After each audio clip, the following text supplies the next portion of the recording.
Hi, Hi. everyone. Welcome to our Trail Tales episode. Welcome to our first video that we've had for Trail Tales Edition. If you're listening on Spotify or Apple or any normal streaming podcasts that you've been listening to us on, you can't see us, but we did start a YouTube channel and we now have our episodes up to see us actually be able to talk in video and all that good stuff.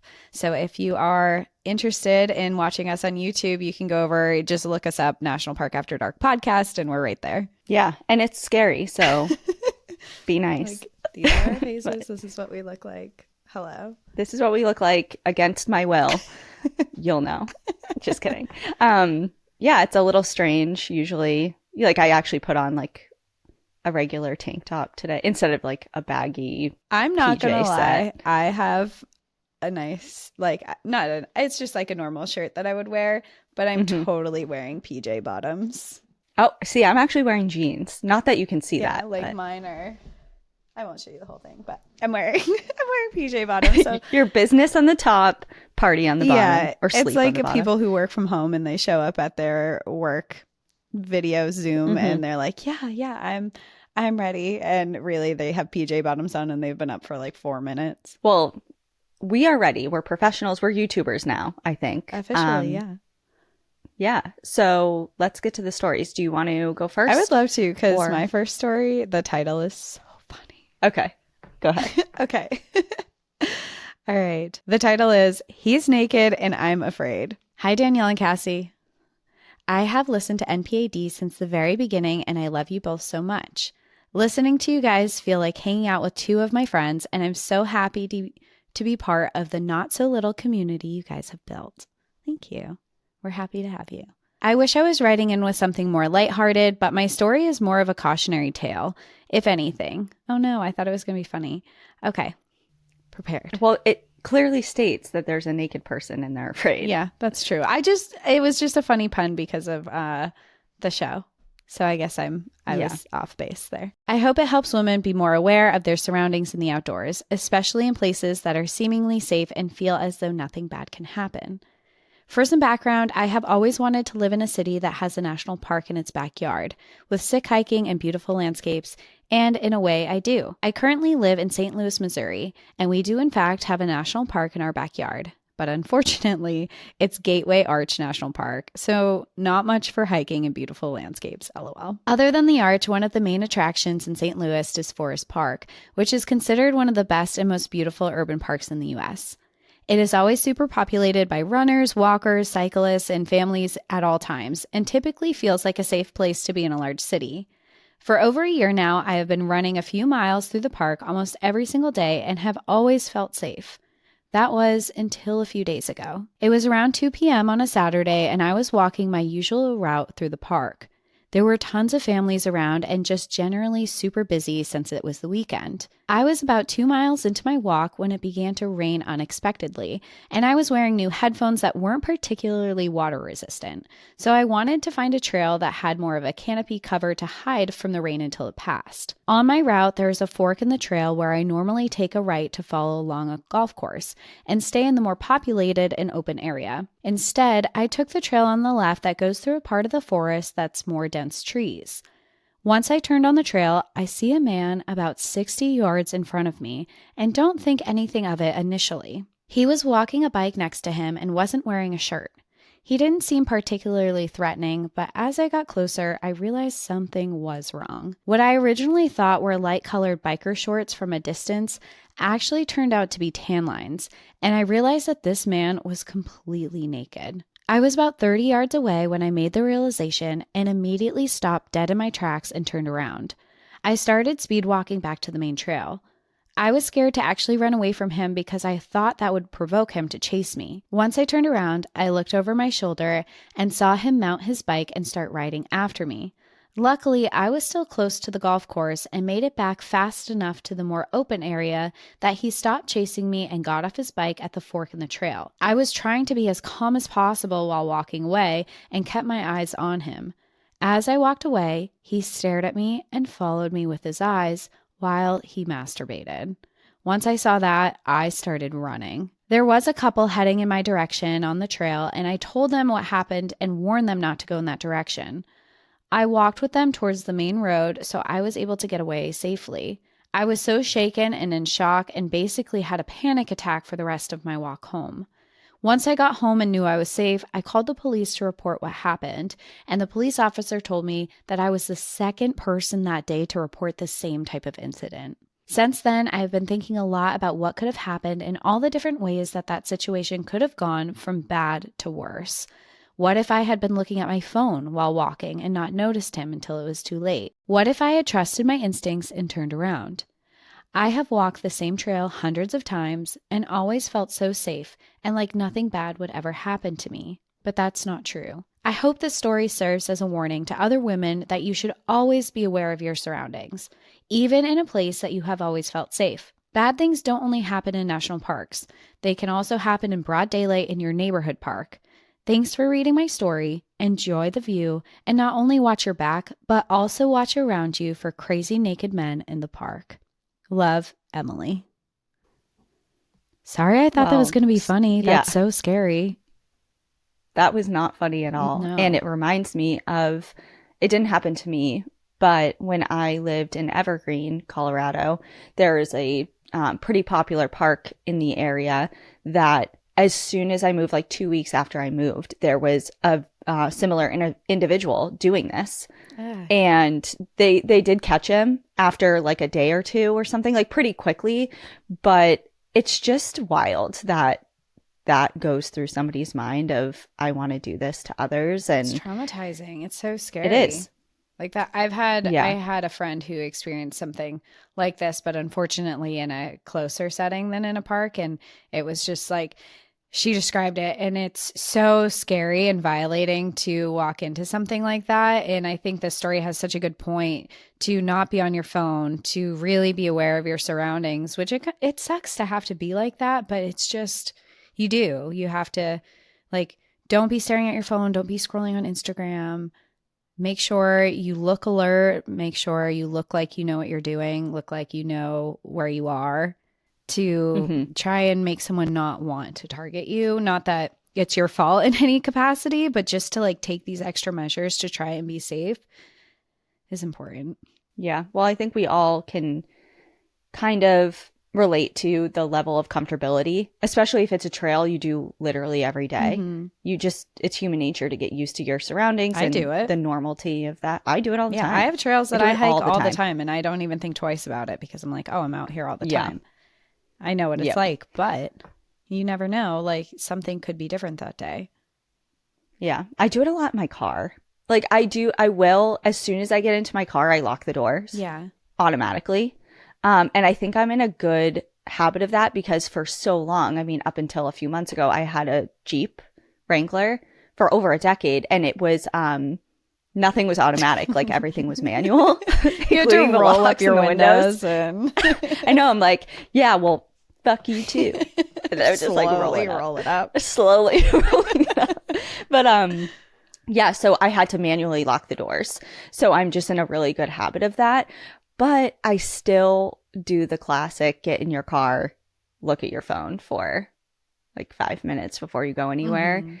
And in any place, like a parking garage, a parking lot or whatever. And I just always, every once in a while, I'll think like, is someone staring at me or trying to do something surrounding me? And I just have my like face someone's down. watching you and you look up and someone is. Yeah.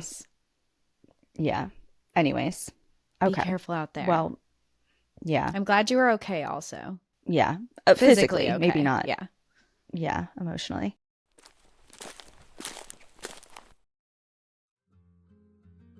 Figuring out my wardrobe has always kind of been a challenge, but especially shifting that wardrobe between seasons, like from summer to fall, is a big hurdle. But luckily, Quince offers timeless and high quality items that I actually adore, ensuring my wardrobe stays fresh and I don't blow my budget on some high price ticket items. Like, for example, they have cashmere sweaters starting from $50, pants for every occasion, every party coming your way. They have washable silk tops and so much more. And the best best part of it all of Quince's items are priced 50 to 80% less than similar brands. And they do that by partnering directly with top factories. They cut out the cost of the middleman and pass the savings directly onto us, their customers. And Quince only works with factories that use safe, ethical, and responsible manufacturing practices and premium fabrics and finishes, which we absolutely adore. I told you last time about the bathing suits I got from them, but of course we're in fall now and I'm switching everything up. My most recent order was their Mongolian cashmere fisherman crewneck sweater. I just feel like a cashmere sweater is a staple for a fall wardrobe, and I got that in the dark brown color. It just looks so classic. I can use it with so many different outfits. Make switching seasons a breeze with Quince's high-quality closet essentials. Go to quince.com/NPAD for free shipping on your order and 365-day returns. That's QUINCE.com/NPAD to get free shipping and 365-day returns. Quince.com/NPAD.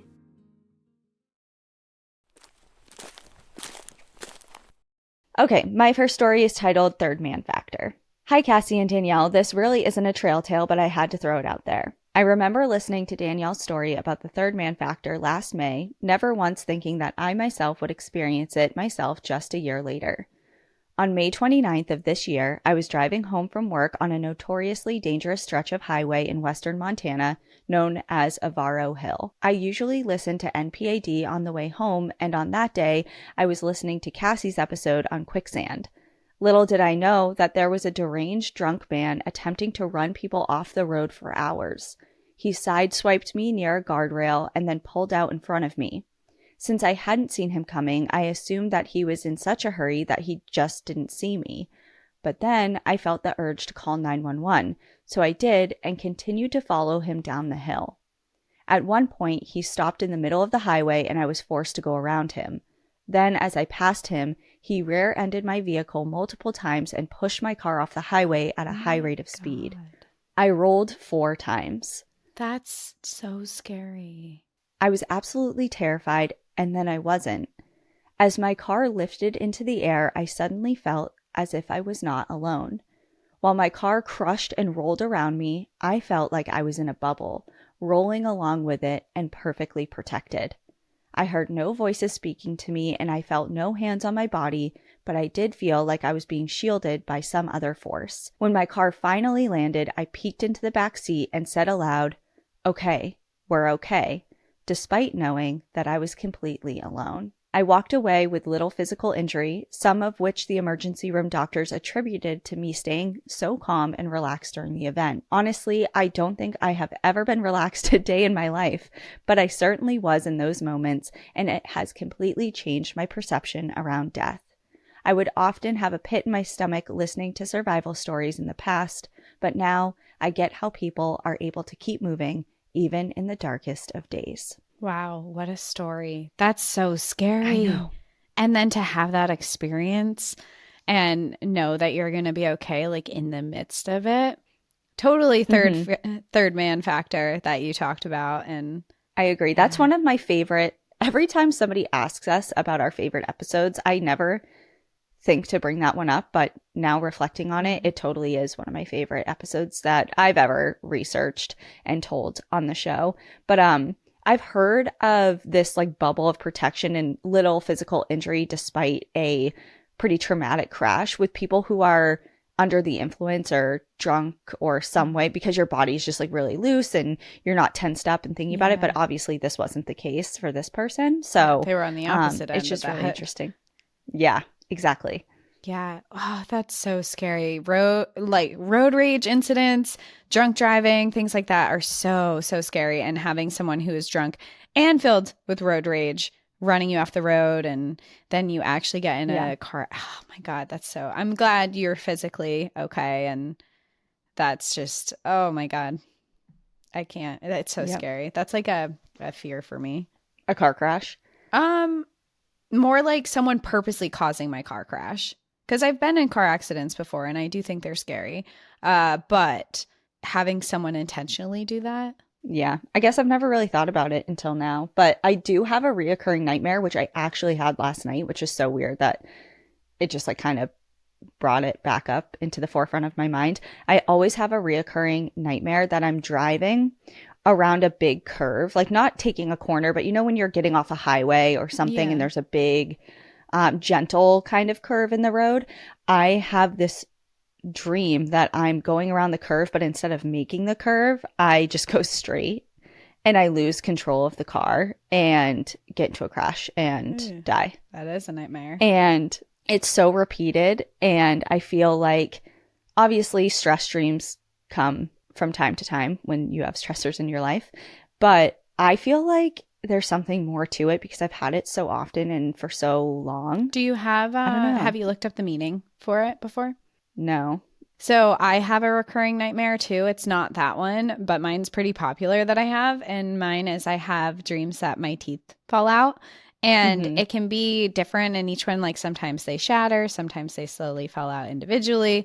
Sometimes like I'm eating something and they start falling out. But either capacity, it's always my teeth are falling out. And I looked it up and it said that often when you have dreams that your teeth are falling out, it's because you're really insecure about something in your life.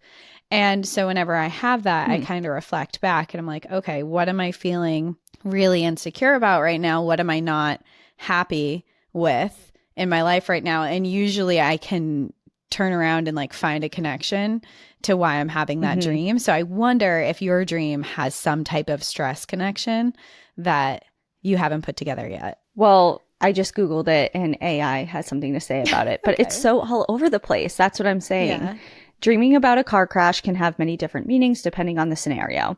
Some common themes include feeling out of control, facing obstacles, dealing with challenges, fears, anxieties, or vulnerability, fear of making the wrong decision, and not trusting in yourself. It's like, that's pretty... It's vague. That's like a... It's vague, but it's also relevant, I think, to a lot. I mean, you could attribute it to a lot of stress things. So, like, I don't know, maybe think on what's going on and maybe it's related. Because I know, I mean, with my teeth dreams, it's not always the same thing. Like, not every single time I'm like, oh, my eyebrows look so bad this one. That's a really bad example. But eyebrow blindness or whatever is going around the internet. Every time I have the same scenario going on, but it's usually... I can find something in my life where I'm like, oh, wow, I'm really not happy with this portion. What's going on? How can I fix it? I'm feeling really insecure about it. And it like goes into like some insecurities. And I've had this dream since high school and it's not always, but it is whenever I'm in like constant high stress in like a period of my life, I have it more. So I thought it had to do with finances for some reason. And then I also, oh my God, actually, now that we're on the dream thing, I know people hate when you talk about dreams. But who hates when I you was talk just about talking, dreams? I like it. Everyone. Really? Literally everyone, This I think. is news to me. Yeah, it's like one of the most boring topics. Really? I think. Anyways, so let me talk about it some more. Okay. I was just talking about this with somebody on our Acadia trip that we did recently. But I always, aside from the car crash thing and the nightmares about my ex-boyfriend that I always have. One particular one. Yeah. I also have repeated dreams of orcas. They're always in my dreams. And I've never looked them up. So now I'm going to. And let's just, for this random answer from justanswers.com. Okay. It says to dream of a killer whale usually means that you're, oh no, this is bad for you. For me? This is bad for you. What do you mean your dream's bad for me? The dream of a killer whale usually means that your bestie is facing major life changes, career opportunities, and worries, and the need to make quick decisions in her daily life. Killer whales or orcas are marine animals that symbolize serenity and peace, but they are very dangerous animals as well. What am I going through? What am I going through? I don't know. You tell me. I don't know. But it sounds really bad. Well, AuntieFlo.com says something different. I want to listen to Auntie Flo. They symbolically mean that we need to go deep within our own souls to understand and share our emotions. And that you haven't dealt with a stressful event that happened in your past. Okay, I don't know. They're all over the place. It doesn't really matter. Okay. That's why people hate Let's talking move about on. dreams. That's why. And we won't do it again. Okay.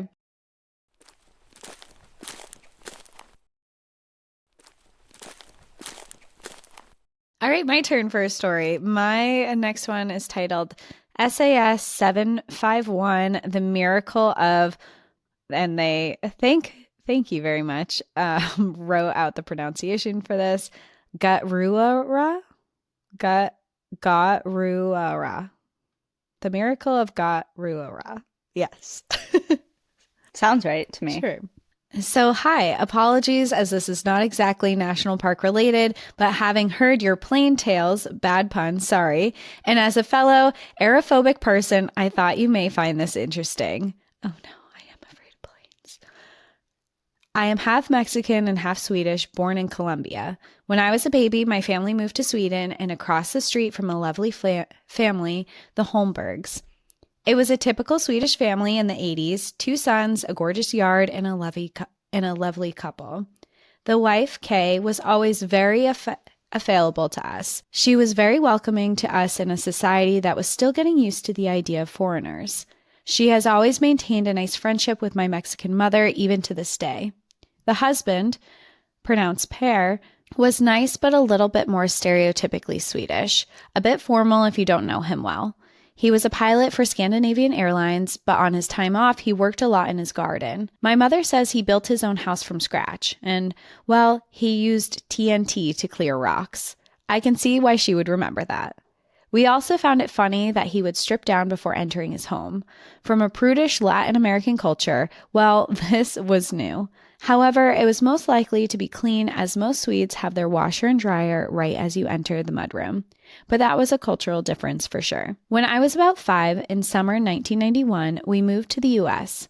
We kept in contact, but I was a kid, so I didn't entirely follow the goings-on about everyone's lives. Who cares about gossip when there are POGS and American Girl dolls? Am I right? Well, hold on. Pogs? Pogs. Oh, Polly Pocket? Is that Polly Pocket? No. Wait, what is Pogs? Oh my God, I just had... Are you kidding me right now? No, what are Pogs? You've never played Pogs? No, I had an American Girl Cassie. doll. Her name was Samantha. Okay, this is where here we are. We're diverging. I've never had American Girl doll, but I had Pogs. I collected Pogs. Okay, what is a Pog? Okay, so it was like... They're like these little like flat... not coin things, but it was a game, but you could collect all these different like little spherical flat, I want to say they were like tokens, but not really. I don't know. Oh my God, I can't believe you don't. I played Pokemon. I collected the cards. I didn't play the game. Oh. Yeah, same actually. I had them in like a binder. A flat yeah, with the cellophane protective sleeves and all that, and yeah. I had a holographic Charizard and a holographic Ninetales. Yeah, that's good. Do you still have them? No, I wish. I think they're worth like millions of dollars or something now. Yeah. Okay, so the Pogs, yeah, they were like these. Oh, here's a picture of one of somebody like putting them in that like sleeve thing that we were just talking about. Oh, yeah. To protect them. But yeah, they were just, and they had all different things on them. And yeah, I can't even believe. They were like, it was a game. It was a game. Oh, it's also called Milk Caps. I've never heard it called that. Maybe that was a regional thing. Yeah, I don't remember this at all. Well, I guess the question is, were you Team Pog or Team American Girl doll? And that will tell us a lot of if you were. Well, I didn't know more my friend or more Cassie's friend. So I know. I know. And that's doll. Yeah. Okay. Anyway, go on. Okay. Anyway, moving on from that in the story. I grew up and get to see Kay again. She was always so kind to us as kids, giving us her old handbags and scarves, and I even got her mother's gorgeous tea set once I got married. It was super sentimental and a generous gift. My husband and I get along with her great. This led to the curiosity about what the last few decades had brought. I did some light Facebook stalking and enjoyed seeing what her sons had done in life. Great careers, and one was even in the Swedish Army for a while. Wonderful. I saw a pair on Facebook and he had an eye patch. I asked Kay and she told me that it was due to cancer from years of UV exposure in the cockpit and inaccurate eye protection. He's fine now and rocks the patch, but that's just not fun. I continued doing research for fun, thanks ADHD hyperfixation, and Googled him. Imagine my surprise when I see that Per has his own Wikipedia page. What? Well, yeah. He was one of the deadheading pilots who was aboard and helped the pilot of the SAS 751 avoid catastrophe on December 1991. There are multiple articles about this particular crash, and it is still widely taught in aviation schools worldwide. But here's a TLDR version. SAS 751 was a typical Scandinavian Airlines passenger flight from Arlanda Airport in Stockholm to Warsaw via Copenhagen. It actually still exists as a route with obviously more modern planes. This particular day, December 27, 1991, a McDonnell Douglas MD-81, a Dana Viking, was operating the flight. Per was a deadheading pilot in uniform. I forget which flight he was to pilot, but he was basically on the way to or from work. The next bit is a bit hard to explain, so I will quote Drama in the Snow, the crash of the Scandinavian Airlines Flight 751 on medium.com. The issue began with the plane's fuel, 5,100 kilograms of it, to be precise, split evenly between the MD-81's two wing fuel tanks, leaving them each about 60% full. This fuel had been uplifted in Zurich and was carried to Stockholm at the flight's cruising altitude, where the outside air temperature reached a bone-chilling negative 62 degrees Celsius. The freezing point of aviation fuel is much lower than that of water, so these temperatures don't pose a safety risk from a fuel standpoint, but they do lead to a phenomenon known as cold soaking, wherein prolonged exposure to extremely low temperatures at altitude chills the fuel, allowing it to remain much colder than the ambient air temperature after the plane has landed. Because the fuel in the tanks of the Dana Viking had been cold soaked on the flight over Zurich, its temperature remained far below freezing for many hours after the plane landed. Furthermore, because the wing fuel tanks in the MD-81 are structurally integral, that is to say, the wall of the fuel tank and the skin of the wing are one and the same sheet of metal, the upper surface of the wings remain colder than the outside temperature as well. This effect was particularly pronounced in the inboard aircraft of each wing tank, which was the lowest part of the tank and hence where the fuel tended to pool. The fact that this area would be especially cold was so well known and even had a name, the cold corner. Therefore, as near freezing rain fell over Arlanda Airport, the droplets came into contact with the chilled surface of the wings where they froze, forming a layer of ice, especially near the cold corners. Later, however, the temperature dropped to 0 degrees Celsius and the rain turned to snow, causing slush to start accumulating instead. At around 2 o'clock that morning, a mechanic observed nearly invisible clear ice on the wings of the Dana Viking, while slush had built up around the landing gear. But his shift ended hours later, and no report of his discovery was ever passed on, nor was it required to be. As the crew and passengers boarded, ground crews did their inspection, and a mechanic even brushed off slush from the wings, though no clear ice was found. But it was tough to see it with the naked eye. In fact, the best way to detect ice is through physical touch, which no one did. Standard operating procedures were technically followed and the plane took off. Sadly, though, the de-icing was not fully effective. I asked Kay years later what happened, and she told me that Per immediately noted things were wrong. He quickly offered his help to the crew and went to assist Captain Stefan Rasmussen, who was also noting that things were not okay. Per, at that point, was 47 and had been flying since he was only 17. Yes, at that age, he had 3 decades of flying experience. He also had 920 hours on the MD-81, more than either cockpit crew member, Rasmussen or First Officer Ulf Cedermark. He realized that there was panic happening in the cockpit and went to help. The effect of what was happening when the plane was airborne, but neither engine worked. It was an enormous glider in a storm. Per helped the guide and the 2 other captains and communicate with Arlanda to come up with a plan. Per's help was invaluable, and he was able to bring a steady head and new perspective. He urged Rasmussen to keep staring straight, and it helped him to avoid panic. Rasmussen kept looking away, and Per kept telling him to keep looking straight ahead. No, you fly, you fly. He also guided Rasmussen as they were quickly approaching homes and streets. This was all happening before 9 a.m., so you can imagine people were out and about. Pear urged them to be and aim the plane for the forest, which must have been terrifying. Through the sirens, the panic, and the uncertain, he kept guiding Rasmussen and urged him until the last moment before crashing to just put the landing gear down and steer straight ahead. Pear also managed to yell directly into the cabin that everyone had to prepare for an imminent crash landing. But Pear did not have time to get to his seat. He threw himself last minute against the wall in first class that separated him from the cockpit right before impact. Transcripts of how things went down exist, but to keep it short, let's just say the accident commission stated that Pear's actions during those seconds probably saved everyone on board from an even worse accident and a more bleak end. In the end, they first hit a grove of trees, then finally landed in a field. The plane split in 3 pieces, not including the wings. You can find the image easily on Google. The most amazing thing? No one died. Yes. No one died. Not a single person. It says, yes, you read that correctly. No one died. Oh, wow. People had vicious and life-altering injuries for sure, but not one person died. Unfortunately, that was not the news that Kay heard. She was told by authorities that her husband had died, but was heroic. For hours, she was left devastated, a young widow with 2 boys, trying to figure out what life left ahead. But that was fortunately not true. Pear was very hurt. He had been knocked out and had multiple injuries, but he survived. It took years to get better, but he survived. Years later, we were talking to my husband's cousin, also a pilot, and he told me he knew all about Pear.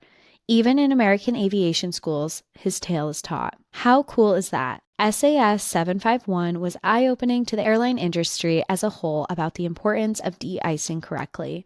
Since 1991, no similar accidents have occurred. Sadly, the effect of the accident is still felt by those who experienced it. Rasmussen, though a hero, was deeply impacted with PTSD. He never flew a passenger jet again, even though he was a hero as well. There was also a young flight attendant who panicked through the crash landing instead of trying to remain calm. Honestly, I don't blame her. However, she became a paraplegic because of how she braced herself. The scars are still there on many, but yeah, they survived. Look, I hate flying, but I'm grateful for those who are good at what they do, those who pay attention to their training and their own humanity. Thank you to all 3, Holmberg, Rasmussen, and Cedarmark, for preventing a worse tragedy. Francesca. Well, now I'm thoroughly scared of what we have to do in a couple weeks. It reminds me so much of the story that I covered in DC, the plane that crashed over the bridge there, because it was the same incident. The de-icing wasn't done properly and they took off and the plane nosedived immediately. And I'm thankful that we are not flying in winter. Yeah, that's true. It is. I think we've had another person write in about a de-icing situation as well, and something went wrong, but they caught it and it had to do with the de-icing. So now I'm going to be window seat all the way, just like looking out. My problem is like I wouldn't even know if they did it properly. You know, like I don't know what I'm looking for. If there's like a slight amount of ice, right, should I flag things and like say something, or would that be? I don't know. I don't know. I don't know. We have to look into it a little more. Yeah, but that's really cool that, I mean, obviously, even though everyone survived, there's a lot of injury. You can't have a plane break into 3 pieces and crash land and not have any type of significant injury, you know? Yeah, for sure. And I can't even imagine being Kay and being that emotional roller coaster of like your husband's dead and then being like, actually he's alive, but he's really injured and it's going to be a long road to recovery. It's just a lot of emotions to deal with very quickly and consecutively. Yeah. And it's so scary. Wow. Okay. Let's move on from airplane stuff, because not only am I going to Borneo and England and Germany with you, I'm going to Colorado in a couple days. So yeah, you're going to be on a plane very soon. Yeah. I'll be okay. Yeah. It's going to be fine.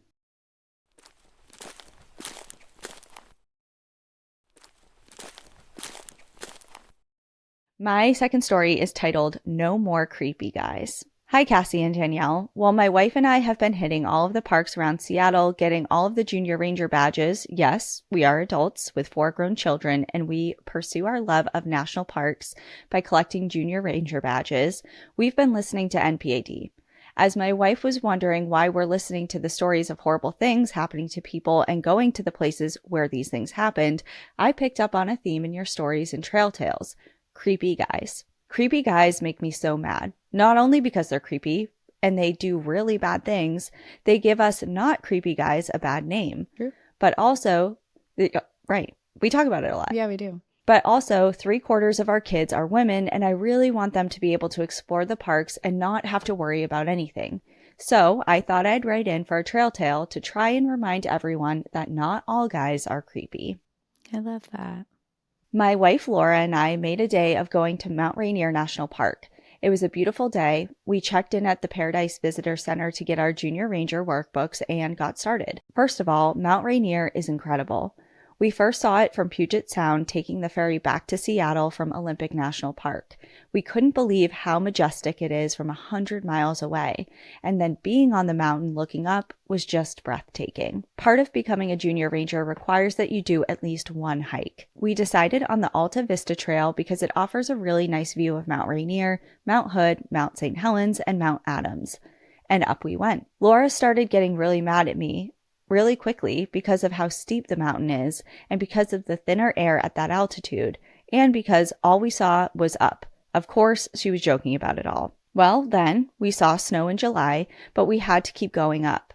I made it a point to keep encouraging Laura to make it to the top of the trail, always with a smile on my face, and when we finally did and got some amazing pictures, it was smiles all the way down. That is, until I asked her if we could take a quick, less than half a mile sidebar to Myrtle Falls. All was fine at first because the beginning of that trail is flat. About halfway through, it also goes up. Then I got in trouble again. But again, we made it, got some great photos of the falls, and went down. After we were sworn in as Mount Rainier Junior Rangers, we hit the gift shop to look for another collection item. National Park games. We currently have National Park Jenga, National Park Trivia, National Park Yahtzee, and are always looking for more, especially on this trip because we both forgot to bring any. National Park Monopoly, I think, is your natural next step. That's everywhere, I see, in gift shops. In Acadia, it was in every gift shop. Really? I feel like I always see the trivia cards. That's like the big game, I guess, that I always see. But they have that one already. Oh, yeah, that's true. Right. Yeah. And I'm going to admit this right now, I've never finished a game of Monopoly ever in my life. I don't even think I know how to play. I've played it probably 3 times ever. I imagine I finished one. I imagine I finished Monopoly before, but I would say more often than not, you don't finish because that game can take days. Days? Yeah, because the people that you're playing has to run out of money. And if they don't run out of money, you just keep playing until like the other person runs out of money. I remember my brother and I would play when we were kids and we would set it up and we would come back the next day to keep playing and like the next day to keep playing. I don't know. I feel like there are better ways to spend your time in the gaming world than Monopoly. I don't know. It's clearly a loved game. It's been around for... It's a classic. It's a classic. It is a classic. Actually, Ian's grandfather gave us a really nice Monopoly set for Christmas one year. He's not going to listen to this. But it's still in the box. Fresh. I know. Fresh. You better open that today. You better start a game. I can't play by myself. No, you can't. Okay, anyway, we were talking to each other wandering around the store when she said that she was upset because all she wanted to do was beat me in a game called Boop. I didn't realize that, as she said that, she had stopped to look at something. I kept walking and replied to her, "Sorry, hun." As soon as I said that, I was coming up to another woman in the store who quickly stepped away from me. I thought it was weird as there was plenty of room in the aisle for the 3 of us, but then turned around and realized that I was actually alone with this random woman who obviously thought I was calling her hun to move out of the way. Realizing what had just happened, I immediately apologized to the woman, pointed to Laura, and said that I was actually talking to her. Laura looked up and started laughing, at which point so did this woman, who then said that my actions were okay. I professed my apology again, and all was right in the world. Except for that entire ride back to Seattle, Laura would not let me live it down. So just a little story to try and redeem guys out there that are not creepy. We exist. There are those of us guys that try to make everyone feel comfortable and acknowledge when we screw up. There are good guys in the parks. So guys, don't be creepy assholes. Make friends and travel with them so you're not alone. Groom yourself. Super important. Haircuts and trim beards are good things. So are showers. Although on the trail you can dress nicely, overalls and no shirt is a red flag. True. If you feel the need to talk to someone, keep it about the park. Recommendations for trails are welcome, but don't mention that a particular section of the park or trail is not crowded. But most importantly, give women, especially my wife and daughters, a wide berth. A smile and a hi on the trail are fine, but just keep it moving. Don't linger. If somebody wants to talk to you, they will, but it all depends on the criteria I mentioned above. And don't ruin it for me, Dave. P.S. If you can give a shout out to my baby sister Amy, who is the best, and my oldest daughter Marin, who really is my national park buddy, we all love you. Okay, so shout out to Amy and Marin. Hi. Hello. Thanks for listening. And Dave, thank you for writing in your redemption story, because we talked about this a lot. I mean, our last Trail Tales, we harped on it as well, I think. I don't know, it kind of blends in together a lot. But we love men. It's a curse. We talked about it the other day privately. It's a blessing and a curse. But yeah, there are just certain circumstances where you need to be extra cautious, even if you don't think it's a problem, just because of the situations that women find themselves in a lot. Yeah, just being respectful and making yourself known. And you made a lot of really great points about when you're on the trail, proper trail etiquette with a woman who's by herself, especially if there's no one else around. You know, it's just to take extra steps to make people feel comfortable, and also let women know that you're not the scary one, and without being like, I'm a nice guy, like immediate red flag.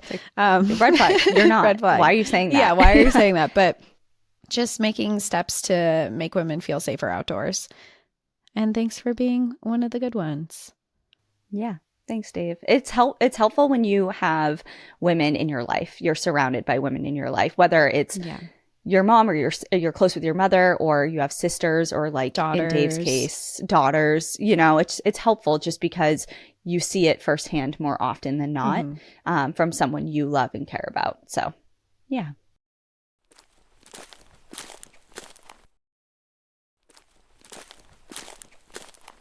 Well, my last story is titled When Nature Calls, a survival story, kinda. Hi, Danielle and Cassie. My name is Miranda, and I can't tell you how much I love this podcast. It connects with my love of nature, solo trips, dogs, and connecting with like-minded people. Thank you for creating this space.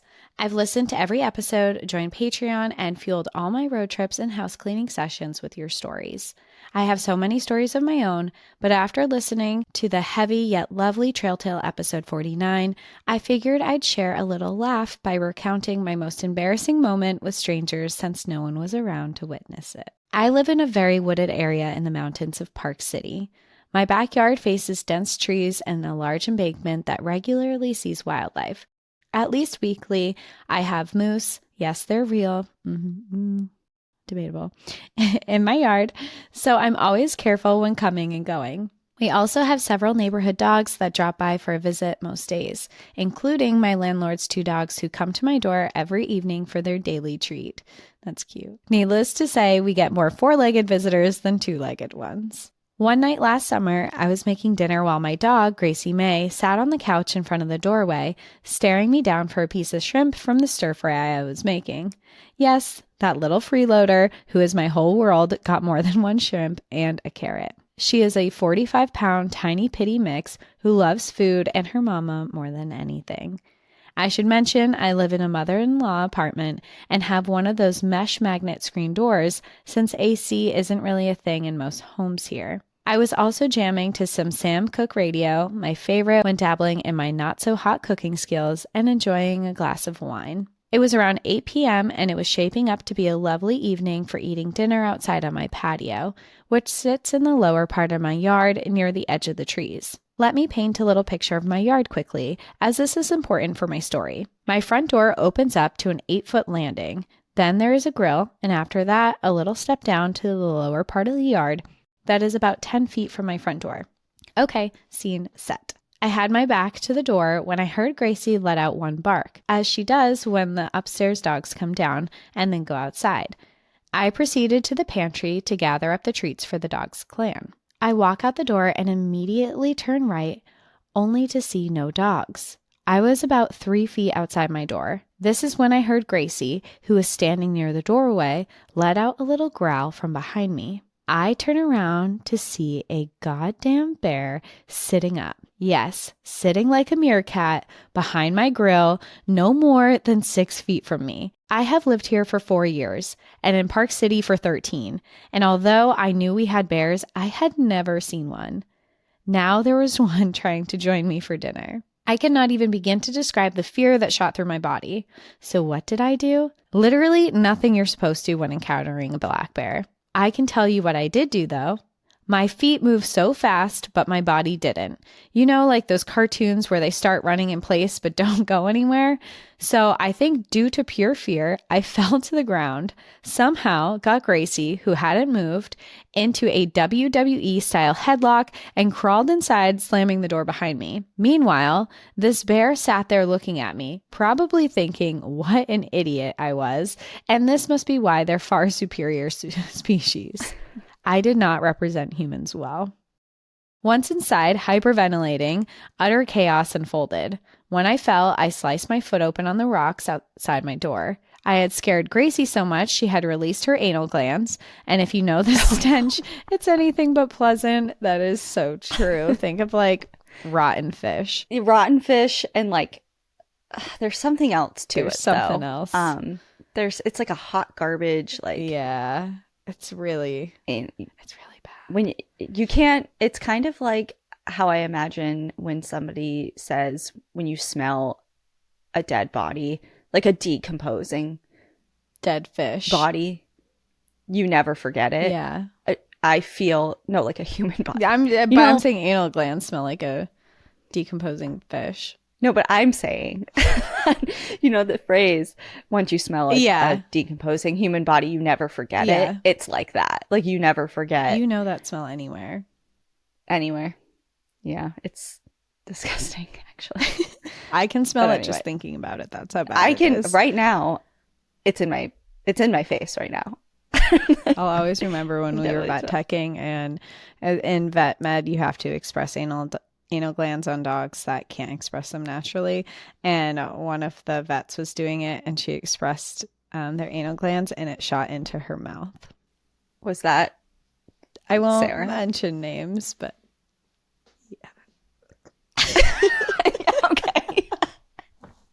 okay, we didn't say her last name so people don't know. But yeah, it's awful. It's most traumatizing. Anyway, like I'm picturing this whole scene and it's just a hot mess and anal glands are just like the worst. And that's all you have to say is it's tragic. Anyway, continuing the story. Both of us were shaking uncontrollably as I tried tending to her and the bleeding gash on my foot. This is when I noticed I was wet and sweaty, or so I thought. Turns out, during my 5 seconds of utter fear, I had peed my pants. Turns out my fear response to fall, flee, and pee in the presence of danger. So here I am, sitting on the floor of my apartment, crying, bleeding, surrounded by the smell of dog booty juice and covered in pee. This was by far the most embarrassing moment of my 36 years, and the only one to witness it was a black bear outside my door, shaming me and probably laughing. Had the bear shown up 10 minutes later, I would have been on my patio, a ways from my apartment, with a bear between me and my exit. Yikes. Once I cleaned up my mess, I texted my landlord, "Bear outside now," only to find they were not home to rescue me. By the time I got my shit together, the bear had moseyed off into the embankment next to my house and took a little snooze peacefully in the tall grass, probably very pleased with himself. What a dick move. When my landlord got there, I went upstairs to the balcony where we watched him from safety, and I told them about my encounter. Don't worry, I had showered, changed into dry clothes, and wrapped my foot. I firmly believe that the bear was coming over for dinner, and had Gracie not seen him, he would have walked into my apartment. Can you even imagine? Lord only knows what I would have done. I have a nice scar on my foot now, and for once in her life, Gracie was a guard dog, even if she did essentially pee her pants too. DNR ended up relocating the bear because he started getting into trash cans over the next couple of days. When they weighed him, he was about 400 pounds and was moved higher up into the mountains away from danger. So yeah, I had a 400-pound black bear 6 feet away from me near the comfort of my own home, not a trail encounter. I wish I had a photo of him up close, but I will attach one from the view I got later, as well as a photo of my ferocious little fur baby. Enjoy the view, but watch your back. You never know who's going to show up for dinner. Miranda and Gracie May. Aw. Well, you guys might have been a mess, but at least you were safe. And it reminds me of my favorite, one of my favorite bear videos of all time. What is it's not a Ring doorbell because it's inside. It's like a security camera that's in someone's living room or something, and it's facing the front door. Gotcha. And the bear literally, like, obviously doesn't use its hind leg to kick it down, but it flings that door open so hard. It like bursts off its hinges. So strong. Like wood flies everywhere. So it's not funny because obviously that's terrifying thing to happen, but watching it is so funny. He literally, it looks like he just flicked it open and the door like explodes. Oh my God. Yeah. Last story for me is titled A Sign in Stone. Hello, beautiful travelers. Thank you so much for this podcast. I really appreciate the work you put into it. The stories you tell simultaneously quiet and feed my obsessive wanderlust, and I'm grateful for it.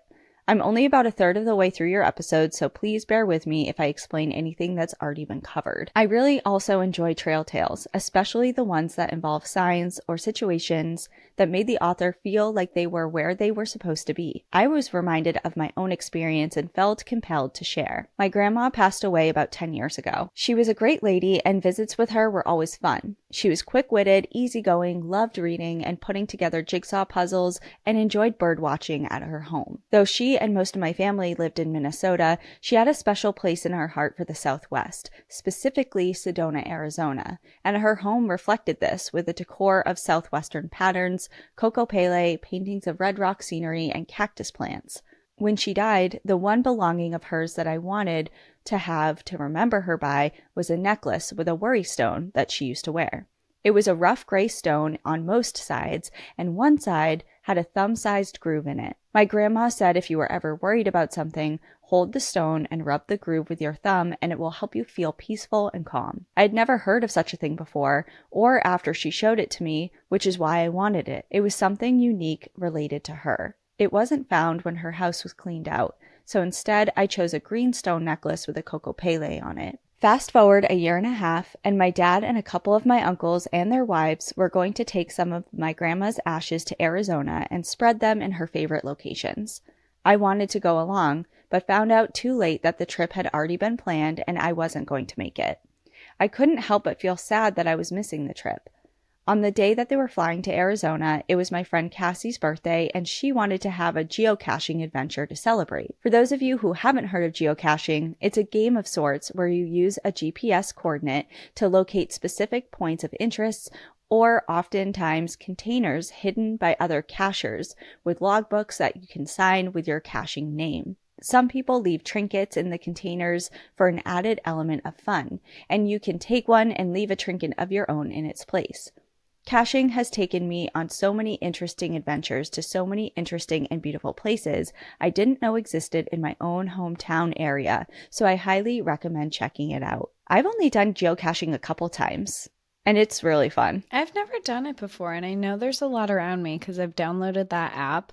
I think it's called like Geocache or something, but you download it and it shows you the areas and like gives you hints on how to find them. And I've never actually done it, but it looks really fun. Yeah, it is a good way to kind of get the lay of the land and explore close to home. Yeah, it's a fun reason to go outside too. Yeah. Anyway, the cache Cassie wanted to find was a multi-cache, where you go to one set of coordinates, gather info at that location that then takes you to a next set of coordinates, and so on, until you locate the final stage, which is typically a container. We had such a blast hunting down stage after stage that by the time we got to the final one near the Superior Municipal Forest in Wisconsin, any sad thoughts of my family in Arizona were replaced with the fun and joy that Cassie was having on her birthday. We opened up the container at the final stage, and there, to my complete surprise, was a worry stone with a cactus painted on it. It was like my grandma was reassuring me that everything was okay. I had to have it, but as I don't normally take part in the swag exchange, I didn't have anything on me to replace it with. Lucky for me, my car was a mere 100 feet or so from the trail, so I was able to find something of value in my glove box that I could exchange for this amazing sign from beyond. The worry stone now sits next to the Coco Paley necklace on a shelf in my living room, and it serves as a reminder to not get caught up in worry or sadness, but to find joy in every day. Thank you for all you do. Sincerely, your friend in travel, Angie. What a cool find. I love that. And I love the idea. It. Yeah. I love the idea of a worry stone. I do that a lot with my own necklace, even though it's not a stone or anything like that. But I'll just take the angel wing and rub it a lot when I'm, maybe not when I'm worried or anxious just or like something. I don't wear a necklace very often, but I feel like when I used to wear one for like years, and I used to hold it a lot, just like kind of when I was thinking about things. Yeah, I have a kidney bean necklace. Yeah. I haven't worn it in years now. I don't know why. It's just hiding somewhere. I don't know, but I remember you wearing it all the time. Yeah. The silver one. Yeah. So I guess my story for people who are listening and don't know what my kidney bean necklace is I've had 2 kidney transplants. And my first one was when I was a kid, and I was in the hospital, and I was 11 years old. And my mom gave me her kidney. And when I woke up from anesthesia, I had a card on my side table with a little gift in it. And I opened the card, and it said it was from a nurse that had taken care of me in pre-op. And she said, essentially the card said, "It's patients like you that are the reason why I do this job. Good luck with your new opportunity at life. And here's a gift." And she gave me a Tiffany's necklace shaped as a kidney bean that I wore every day for years and years and years. And then I haven't worn it recently. I don't know why. I just don't wear jewelry as much as I used to, but I still have the necklace. Like, it's still very much in my home and stuff. Is just not around my neck. It's such a special gesture. And I wonder, have you ever kept in contact with her? No, I don't even know who she is, to be honest. I was so young, and she wasn't my care nurse after that. And, you know, I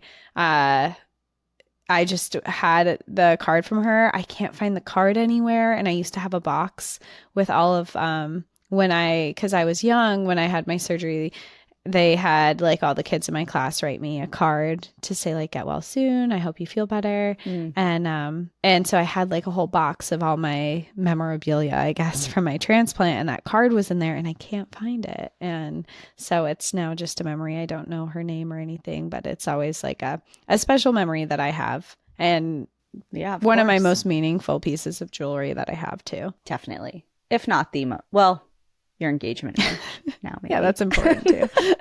That's also up there. Cool. Okay. Well, that's it for us for now. Yeah. For now, for everyone who's listening or watching on YouTube. Did I disappear? Danielle just disappeared, so it's a good thing this episode is over. If you want to listen to the last 2 trail tales that we have, mine is titled "Lost in the Woods with an Unpredictable Rescuer," which will be on Patreon, and Outsiders only on Apple Podcasts. I'm here, just and Daniel's? I'm just leaving. I'm here too. Yeah. Sorry. It's so funny that happened that way. Okay, yeah. So we'll see Outsiders. Or I'll see Outsiders in a couple minutes. You won't see me. But yeah, enjoy the view. But watch your bag. Bye.